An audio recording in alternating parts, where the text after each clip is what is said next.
अस्सलाम वालेकुम प्यारे दोस्तों, आज हम विलियम शेक्सपियर के मोस्ट फेमस प्ले ओथेलो को डिस्कस करेंगे। ये ड्रामा जो है विलियम शेक्सपियर ने लिखा है। इस प्ले की जो कहानी वो 4 अहम किरदारों के गिर्द गर्दिश करती हुई नज़र आती है। जैसे कि मैंने यहाँ पर लिखा है मेजर कैरेक्टर्स।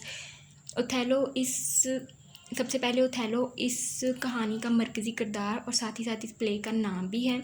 उसके बाद डेस्डेमोना जो कि ओथेलो की बीवी है, जिससे वो मोहब्बत की शादी करता है। उसके बाद इयागो जो ओथेलो का लेफ्टिनेंट मुकर्रर होने का उम्मीदवार है और साथ ही साथ इस कहानी का विलन भी है। उसके बाद कैसियो है जो हकीकत में ओथेलो का लेफ्टिनेंट मुकर्रर हो जाता है। उसके बाद आते हैं माइनर कैरेक्टर्स में एमिलिया है जो कि डेस्डेमोना की मुलाजमा है। उसके बाद रॉड्रिगो है जो इयागो का दोस्त और एक विलन है।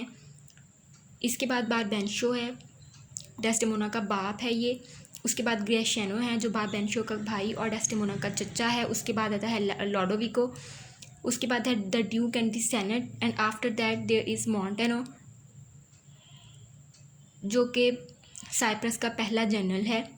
उसके बाद है बियांका जो कैसियो की दोस्त है, जिसके साथ कैसियो का लव अफेयर भी चलता है। उसके बाद है क्लोन जो ओथेलो का असिस्टेंट या उसका मुलाजिम है। अब चलते हैं इस प्ले की कहानी की तरफ। ओथेलो टोटल 5 एक्ट्स पर मुश्तमिल है। इस कहानी का आगाज़ बारबेंशो के किरदार से होता है, जिसकी एक इकलौती खूबसूरत बेटी है जिसका नाम डेस्डेमोना है, जिसके लिए बहुत से रिश्ते तो आते हैं लेकिन वो रजामंद नहीं होती क्योंकि इसे एक खूबसूरत नहीं बल्कि एक खूबसूरत सोच रखने वाले इंसान की तलाश होती है। वो अपने ही मुल्क के अमीर तरीन और ख़ूबसूरत शख्सियत रखने वाले रिश्तों को ठुकरा देती है और अपने लिए एक मुअर का इंतखाब करती है जिसका नाम है ओथेलो। ओथेलो के साथ इसकी मोहब्बत का आगाज़ इस तरह से होता है कि ओथेलो को डेस्डेमोना का बाप बारबेंशो अक्सर अपने यहाँ बुलाता है और उससे गैर मालिक में होने वाले पुरजोश जंगी हालात की दास्तानें सुनता है। चुनांचे डेस्डेमोना ओथेलो से बहुत ज़्यादा मुतासिर होने लगती है और अपने बाप की मर्ज़ी के ख़िलाफ़ उससे शादी का इरादा करती है। अब चलते हैं इस कहानी के मनफी किरदारों यानी इयागो और रॉड्रिगो की तरफ। इयागो और रॉड्रिगो दो मुख्तलिफ किरदार हैं जो दो मुख्तलिफ वजूहात की बिना पर ओथेलो के ख़िलाफ़ हैं। इयागो की मुखालफत का सबब ये है कि ओथेलो इयागो की बजाय कैसियो को अपना लेफ्टिनेंट मुकर्रर करता है और इस बात का गुस्सा इयागो अब ओथेलो को बुरी तरह से बर्बाद करके निकालना चाहता है। दूसरी तरफ रॉड्रिगो है जो कि डेस्डेमोना को पसंद करता है, लेकिन जब डेस्डेमोना और ओथेलो छुपकर शादी करते हैं तो वो ये बात बर्दाश्त नहीं कर पाता और ओथेलो को बर्बाद करना चाहता है। लिहाजा रॉड्रिगो और इयागो दोनों ओथेलो और डेस्डेमोना की खुफिया शादी की खबर एक साजिश के तहत बारबेंशो यानी डेस्डेमोना के बाप तक पहुंचाते हैं। लिहाजा वो बूढ़ा बारबेंशो फ़ौरन वेनिस के सेनेटर के पास जाता है जो ख़ुद भी एक मशहूर सेनेटर होता है और ओथेलो की शिकायत करता है कि ओथेलो ने इसकी बेटी डेस्डेमोना को जादुई जड़ी बूटियों और तवीज़ों के इस्तेमाल से बहला फुसलाकर अपने साथ रहने के लिए कायल कर लिया है। लिहाजा ओथेलो और डेस्डेमोना को सेनेट के सामने पेश किया जाता है और ओथेलो सेनेट के सामने बारबेंशो की तरफ से अपने ऊपर लगाए जाने वाले इल्ज़ामात के ख़िलाफ़ अपील करता है। डेस्डेमोना बज़ाते ख़ुद भी ओथेलो के बेकसूर होने का इतराफ़ करती है और साथ ही साथ इस बात का दावा भी करती है कि ओथेलो से शादी करना इसका अपना ज़ाती फ़ैसला था क्योंकि वो उससे मोहब्बत करती है। लिहाजा सेनेटर ने ओथेलो को बेकसूर करार देते हुए बारबेंशो को मशवरा दिया कि वो ओथेलो को अपने दामाद के तौर पे अब कबूल कर लें। इसके बाद ओथेलो को साइप्रस का गवर्नर मुकर्रर किया गया कि वो अपनी सरपरस्ती में आइलैंड साइप्रस को तुर्कों के हमले से बचाए। दोस्तों, यहाँ पर मैं बताती चलूँ कि इस वाक़े से पहले साइप्रस का गवर्नर मुकर्रर होने से पहले ओथेलो जो है वो वेनिस का जनरल था। डेस्डेमोना भी इस मुहिम पर ओथेलो के पीछे इयागो की निगरानी रवाना होती है। अब इयागो और रॉड्रिगो हालात के यूँ पलट जाने पर बहुत नाखुश होते हैं क्योंकि उन्हें उम्मीद थी कि फसाद पड़ेगा और बारबेंशो ओथेलो को उसके ओहदे से हटा देगा और डेस्डेमोना और ओथेलो के दरमियान तलाक कर देगा, लेकिन ऐसा कुछ भी नहीं हुआ। हालात बिल्कुल जो हैं वो पलट गए और वो इसमें बुरी तरह से नाकाम हुए। अब रॉड्रिगो बहुत मायूस हुआ और वो दरिया में छलांग लगाकर खुद को ख़त्म करना चाहता था, लेकिन इयागो के मशवरे पर इसने अपना इरादा तर्क कर दिया और इयागो ने इसे यकीन दिलाया कि वो ओथेलो और डेस्डेमोना के दरमियान झगड़ा करवाकर इनकी अलहदगी करवा देगा। अब हम चलते हैं एक्ट 2 की तरफ। एक्ट 2 में ओथेलो और डेस्डेमोना जज़ीरा साइप्रस पहुंचते हैं और इन्हें जंगी मुहिम को मुलतवी कर देने की खबर मिलती है क्योंकि तुर्कों को एक ताकतवर तूफ़ान का सामना हो जाता है। लिहाजा ओथेलो और डेस्डेमोना की शादी और साथ ही साथ तुर्कों के लश्कर की तबाही की खुशी में एक जश्न मनाया जाता है जिसमें लोग 5 से रात 11 बजे तक शराब पीते और डांस वगैरह जैसी दीगर सरगर्मियों से लुत्फ़अंदोज़ होते हैं, जबकि कैसियो लेफ्टिनेंट रात भर पहरे की जिम्मेदारी अंजाम देता है और इसी रात इयागो सबसे पहले कैसियो को अपनी मनसूबाबंदी का निशाना बनाता है और इस मकसद के लिए वो रॉड्रिगो को कैसियो के साथ झगड़ा करने पर कायल करता है। लिहाजा इयागो कैसियो को वाइन ड्रिंक करने और करके जश्न को भरपूर तरीके से मनाने का कहता है और कैसियो अपनी मर्ज़ी के ख़िलाफ़ वाइन ड्रिंक करता है और इसी दौरान रॉड्रिगो इसे उकसाता है और कैसियो इसे मारने के लिए नशे की हालत में इसके पीछे भागता है। दोस्तों, ये सब इयागो ने एक साजिश के तहत किया है अपने साथ रॉड्रिगो को मिलाकर, ताकि रॉड्रिगो उसे उकसाए और कैसियो उसको मारने के लिए उसके पीछे भागे और ओथेलो उसे नशे की हालत में देखकर कोई कार्रवाई करे और उसको उसके ओहदे से हटा दे और मैं उसकी जगह पर जो है वो लेफ्टिनेंट बन जाऊं। इसी दौरान साइप्रस का पहला गवर्नर मॉन्टेनो कैसियो को झगड़ा करने से रोकने की खातिर आगे बढ़ता है, लेकिन कैसियो इसे भी बुरी तरह से सर पर मारता है, बिल्कुल लाइल्मी की हालत में। जबकि इयागो इस सूरत हाल का पूरी तरह से फ़ायदा उठाता है। रॉड्रिगो के ज़रिए इयागो जजीरे पर म्यूटनी का ऐलान करता है। ओथेलो को इस मंजिल पर बुलाया जाता है और ओथेलो अपने लेफ्टिनेंट को नशे की हालत में देखकर हैरान रह जाता है। इयागो चालाकी से सारे माजरे को ओथेलो के सामने बयान करता है और ओथेलो धोखे से इस बात पर मादा हो जाता है कि गलती कैसियो की ही थी। ताहम बिला किसी तखीर के ओथेलो उसी वक्त कैसियो को लेफ्टिनेंट के ओहदे से मुअत्तल कर देता है। लिहाजा ओथेलो के जाने के बाद इयागो कैसियो के साथ अपनी झूठी हमदर्दी का दावा करता है और अपनी मनसूबाबंदी के मुताबिक कैसियो से कहता है कि वो अपना खोया हुआ मुकाम बहाल करने के लिए डेस्डेमोना के पास जाए और इससे दरख्वास्त करे कि वो अपने शौहर ओथेलो से कैसियो का लेफ्टिनेंट का ओहदा बहाल करवाए। अब कैसियो एक सादादिल इंसान था और वो इयागो की बुनियादी साजिश को ना समझ सका और इयागो के मशवरे पर वो डेस्डेमोना के पास चला गया। डेस्डेमोना के करीब कैसियो की बहुत इज्जत थी और वो इसे इसका खोया हुआ ओहदा वापस दिलाने का वादा करती है। इसी वक्त इयागो ओथेलो के जहन में बड़ी महारत से डेस्डेमोना के ख़िलाफ़ जेलसी का जहर भरता है कि वो ओथेलो की गैर मौजूदगी में किस तरह कैसियो से खुफिया तौर पर बात कर रही है। इयागो इस वक्त कैसियो के यूं चालक।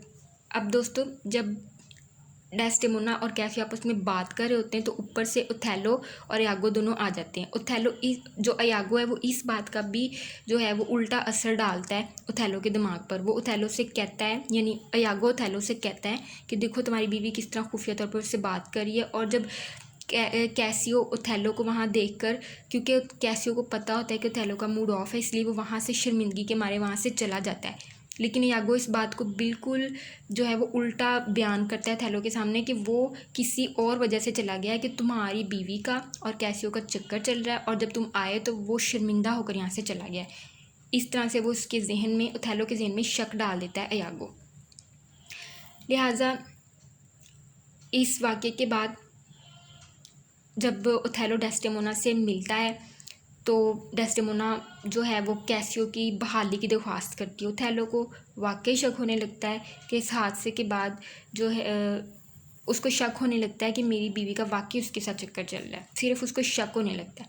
लिहाजा इस हादसे के बाद ओथेलो एक बार फिर इयागो से मिलता है और इयागो दोबारा ओथेलो के जहन में शक का बीज बोता है।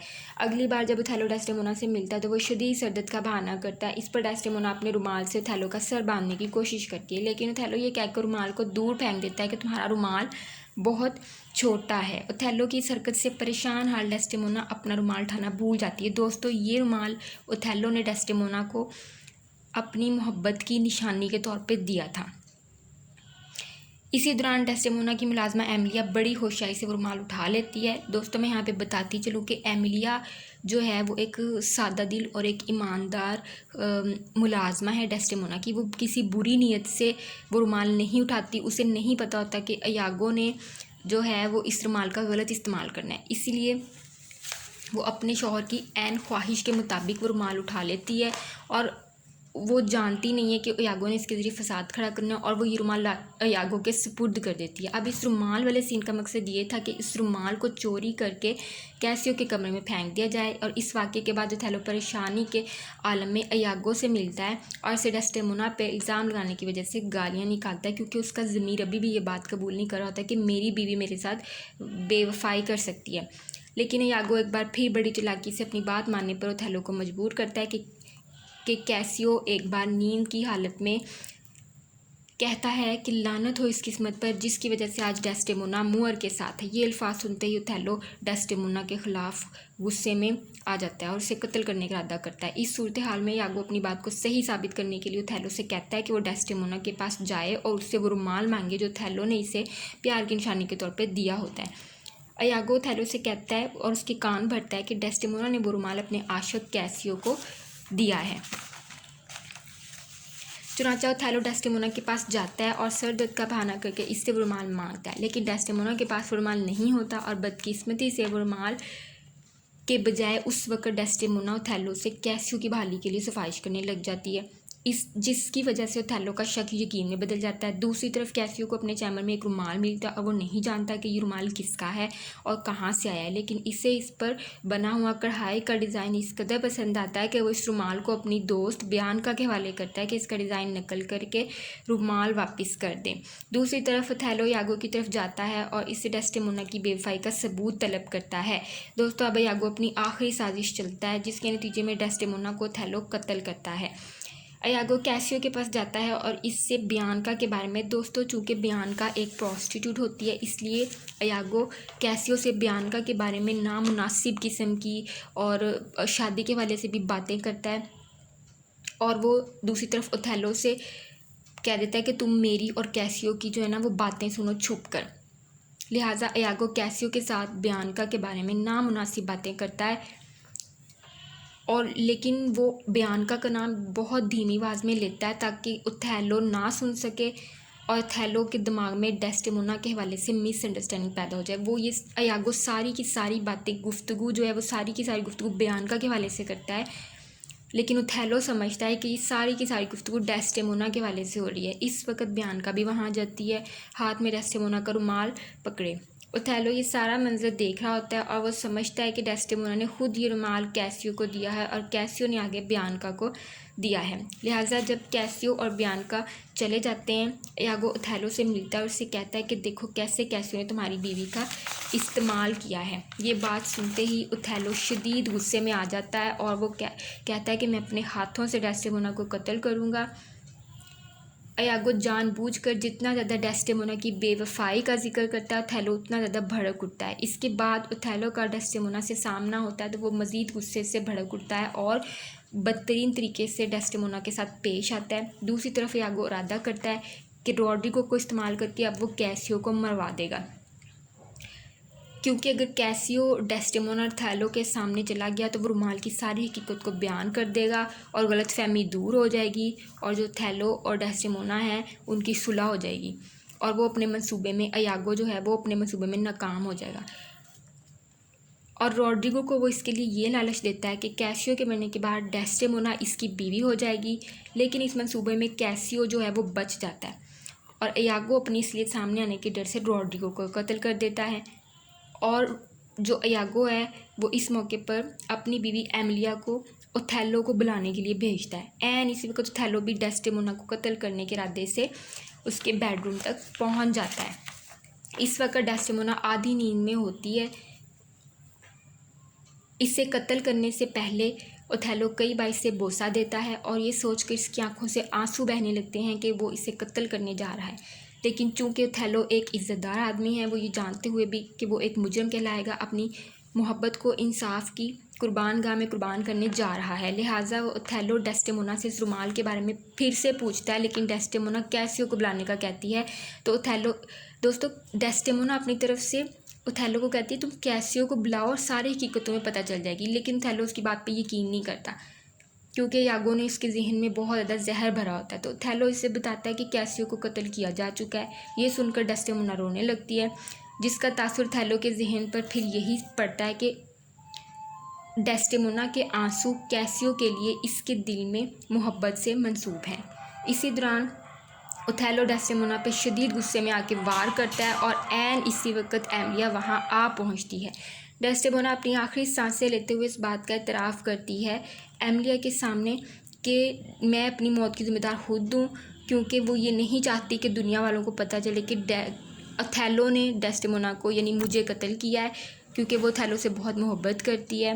वो नहीं चाहती कि ओथेलो को कोई सज़ा मिले या उसे कोई नुकसान पहुँचे। ओथेलो एमिलिया से कहता है कि डेस्टिमोना एक बेवफा औरत है और ये बात यागो ने मुझे बताई है। एमिलिया ये सुनकर बहुत हैरान होती है और ओथेलो इस वक्त इस रुमाल के गायब होने की असल हकीकत से और एमिलिया जो है इस वक्त ओथेलो को इस वक्त इस्तेमाल के गायब होने की असल हकीकत से आगाह करती है और इस वक्त ओथेलो को अपनी गलती का एहसास होता है कि कैसे इसने इयागो की पैदा की हुई गलत फहमियों के शिकंजे में आकर अपनी मासूम बीवी की जान ले ली है और ओथेलो खुद भी ये सब जानकर खुदकशी कर लेता है। ओथेलो की मौत के बाद लोडोविको इस जजीरे का इख्तियार कैसियो के हाथ में थमा देता है और इयागो को सज़ा देने की हिदायत करके वेनिस रवाना हो जाता है कि वो वेनिस जाकर दुखी दिल से ये सारा माजरा ड्यूक, सेनेटर्स और वेनिशियंस के सामने बयान करेगा। लिहाजा दोस्तों ये थी आज की ओथेलो की समरी।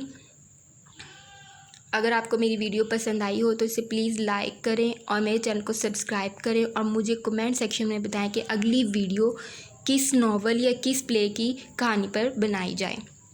तब तक के लिए अल्लाह हाफिज़, जज़ाकल्लाह।